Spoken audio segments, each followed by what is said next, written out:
Oke, anak-anak bagaimana? Aman? Aman. Sukses semuanya ya.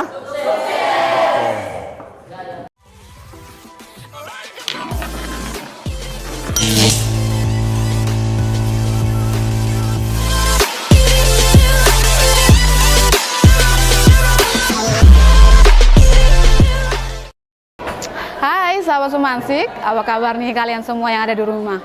Senang sekali hari ini kami warga SMA Negeri 6 Kupang kembali menyapa kalian semua, tentunya dalam kegiatan-kegiatan seru bareng warga SMA Negeri 6 Kupang. Hari ini di SMA Negeri 6 Kupang sedang dilaksanakan kegiatan ujian asesmen diagnostik bagi peserta didik baru di SMA Negeri 6 Kupang. Kegiatan ini bertujuan untuk menilai profil belajar dan minat belajar dari calon peserta didik baru ini. Tentunya buat kalian yang penasaran kira-kira kegiatan ini tujuannya secara khusus untuk apa sih? Saat ini kita akan langsung menemui Bapak Wakil Kepala Sekolah Bidang Kurikulum, yaitu Bapak Marcelinus Tika, agar beliau bisa menjelaskan secara detail kepada kalian semua. Tentunya jangan kemana-mana, ikutin terus kegiatan kami. Let's go!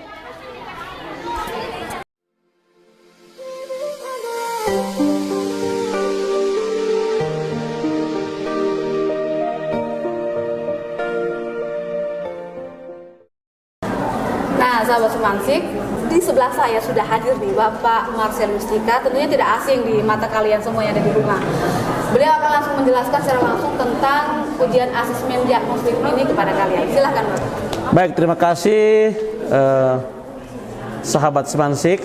Hari ini SMA Negeri 6 Kupang melaksanakan asesmen diagnostik bagi peserta didik baru kelas 10 yang akan bersekolah di sini ya. Salah satu tujuan asesmen diagnostik adalah agar guru dapat memetakan siswa sesuai dengan kebutuhan belajarnya. Nah, asesmen diagnostik ini ada dua ya, ada kognitif dan non kognitif.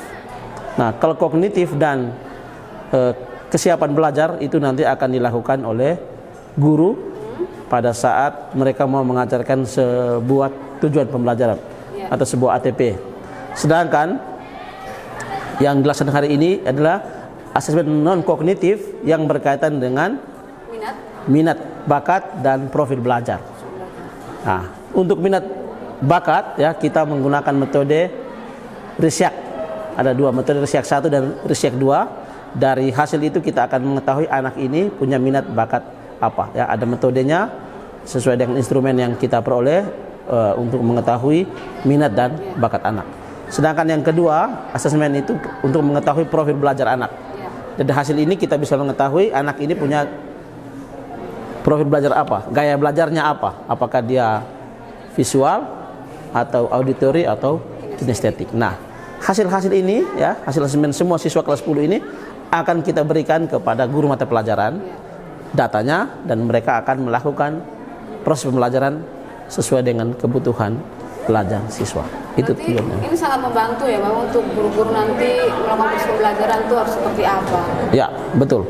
Ini sebenarnya sangat membantu supaya ketika proses pembelajaran dimulai dalam merancang modul, guru-guru sudah punya data. Nah, secara sekolah, secara lembaga, kurikulum sudah menyiapkan hasilnya dan diserahkan kepada Bapak Ibu guru. Kalau kita lihat ini sudah tahun kedua ya, ya betul. Melaksanakan kegiatan ini.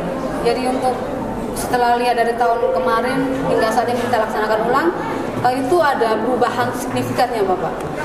Wah, dengan dengan kita melakukan asesmen ini pasti ada perubahan toh dari tahun sebelumnya ke tahun yang kita mulai melakukan asesmen ini, pasti ada perubahan-perubahan tentunya. Baik, secara teknis memang tahun lalu kita kan mandiri berubah baru pertama ya. Iya.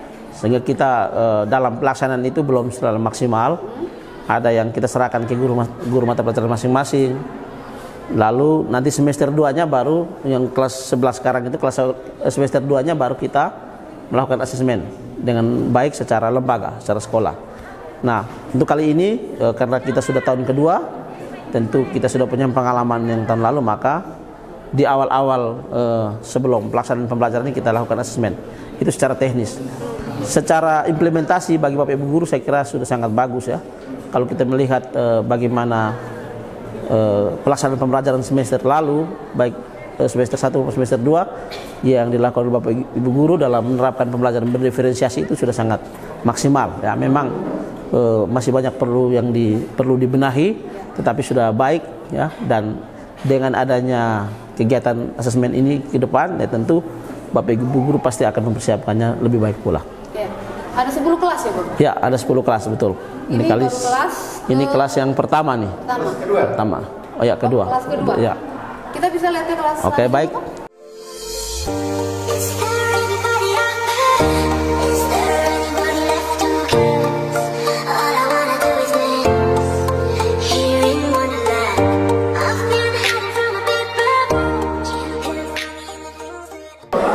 Oke, anak-anak bagaimana? Aman? Aman. Sukses semuanya ya. Jaya ya, harus jaya. Baik.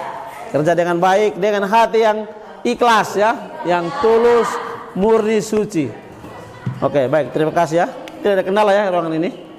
Nah, Bapak, setelah kita ngecek dari kelas ke kelas tadi, ternyata tidak ada kendala ya. Semuanya aman, baik jaringan maupun siswanya sendiri.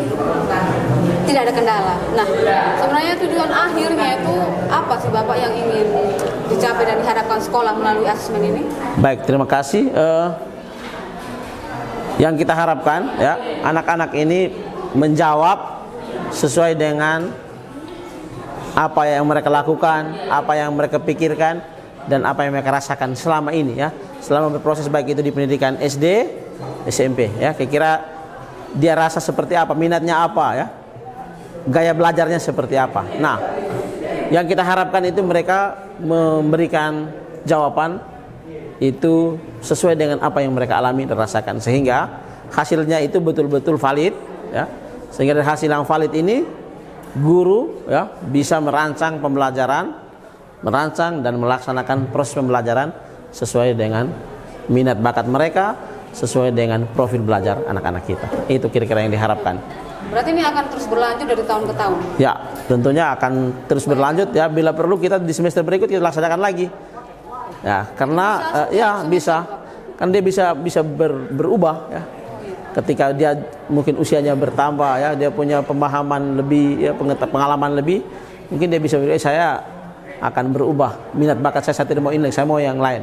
Bisa juga. Tetapi kita harapkan bahwa ini menjadi satu asesmen dasar yang menjadi bawaan dari setiap pribadi atau setiap orang. Oh, gitu. Berarti ini hanya khusus untuk kelas 10 saja ya Bapak? Ya, kelas 10 karena kelas 11 kita sudah punya data tahun lalu ya. Ini kelas 10 saja, setiap kali ada kelas 10. Itu maksudnya hanya untuk kelas 10 atau kelas 11 juga bisa? Bisa kita laksanakan. Ya. Kita lihat yang situasi dan kondisi, tapi kalau nanti kita refleksi dari guru-guru dulu. Ya. Bagaimana proses yang mereka laksanakan, apakah sesuai tidak asesmen yang kita lakukan ini dengan pengamatan guru di kelas. Ya. Kalau memang masih ada yang tidak sesuai dengan yang data yang kita berikan, tentu kita coba lagi asesmen ini. Karena asesmen ini memang harus dilakukan secara berkala. Ya. Sehingga guru juga bisa merancang, bisa melaksanakan proses pembelajaran khususnya yang berdiferensi dengan baik. Tentunya refleksi itu sangat penting. Ya, penting, betul sekali.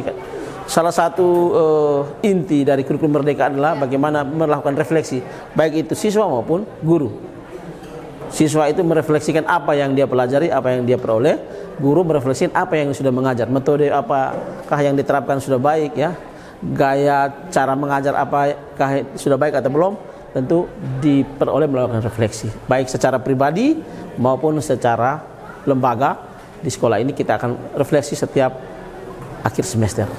Baik. Terima kasih Bapak. Baik, terima kasih. Bincang-bincangnya, penjelasan kepada sahabat Sumansik semua. Mungkin ini bisa menjadi referensi untuk teman-teman di luar sana, mungkin sekolah-sekolah lain juga yang belum melaksanakan asesmen, bisa menilai bagaimana sekolah kita telah melaksanakan dan hasilnya seperti apa, bisa menjadi patokan bagi mereka, mungkin bisa mengikuti ke depannya ya Bapak. Oke, sahabat Sumansik, terima kasih sudah bersama kami dalam beberapa waktu ke belakang. Semoga apa yang kami jelaskan kepada kalian bisa kalian mengerti dengan baik, dan sampai ketemu pada kegiatan-kegiatan seru bareng warga Sumansik di kegiatan selanjutnya. Bye-bye.